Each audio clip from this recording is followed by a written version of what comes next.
গোশের colour সুন্দর colour হয়েছে, ইনশাল্লাহ স্বাদও হবে মোটামুটি। জিরা ভাজি করে নিলাম, কারণ জিরা ভাজি করে নিলে খুব টেস্ট পায়। এখানে জিরা ভাজি করে তারপরে আমি গুঁড়ো করবো আর কি। ইনশাল্লাহ আমার সব কিছু রেডি হয়েছে।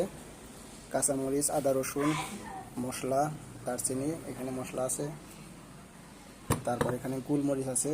তো মোটামুটি আমার সব কিছু হয়ে গেছে। এখন আমি তেল গরম দিছি। এখন আমি খিচুড়ি রান্নার জন্য ওইটা ভাজি করবো আর কি, চাউল ডাউল। খুবই সুন্দর একটা ইলিশ, 650 গ্রাম আছে ইলিশটা, 35 টাকা কিলো। ইলিশটা দেখেন অনেক সুন্দর। হ্যাঁ, দেখেই বোঝা যাচ্ছে যে ইলিশটা ভালো হবে। মালয়েশিয়া অনেক ইলিশ মাছ কেনা হয়েছে, কিন্তু কাটতে গেলেই দেখা যায় যে অর্ধেক করে ছাইরা যায়।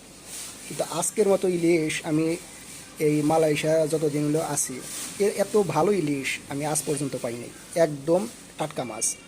দেখেন মাছ লবণ দিয়ে ধোয়া হয়েছে, তারপরেও যেমন তেমনই আছে, কোনো একটা মাছ কোনো কিচ্ছু হয় নাই, একবারে পরিষ্কার।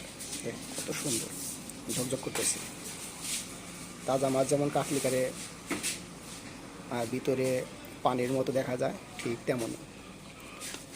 এত সুন্দর মাছ আমি মালয়েশিয়া আজ পর্যন্ত পাইনি। এই হচ্ছে গোশ, খিচুড়ি খাইয়া দিছি। এখন খিচুড়ি কুকারে দিছি। আর এটা হচ্ছে গোশ রান্না করতেছি গ্যাসে। তো মোটামুটি সব কিছুই দিয়েছি, মশলা, আদা রসুন।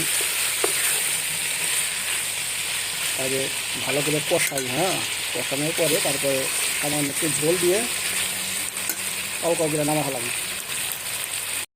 হয়ে গেছে আমার ইলিশ মাছ রান্না।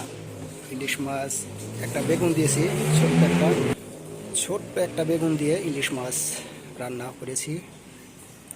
আর এখানে আছে গোশ, দেখেন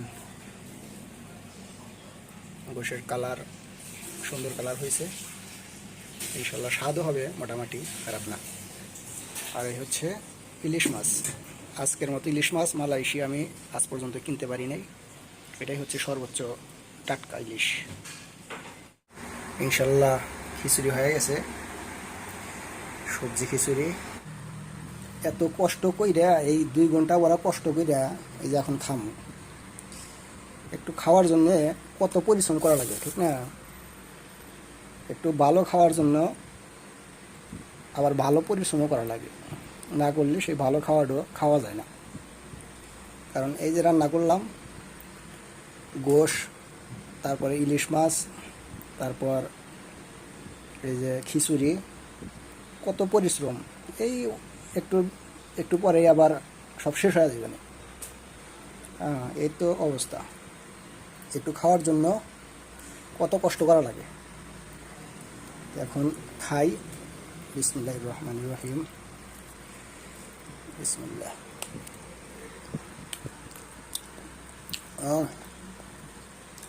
আলহামদুলিল্লাহ, অনেক স্বাদ হয়েছে, মোটামুটি খারাপ হয় নাই। তো ভিডিওটা দেখার জন্য অসংখ্য ধন্যবাদ।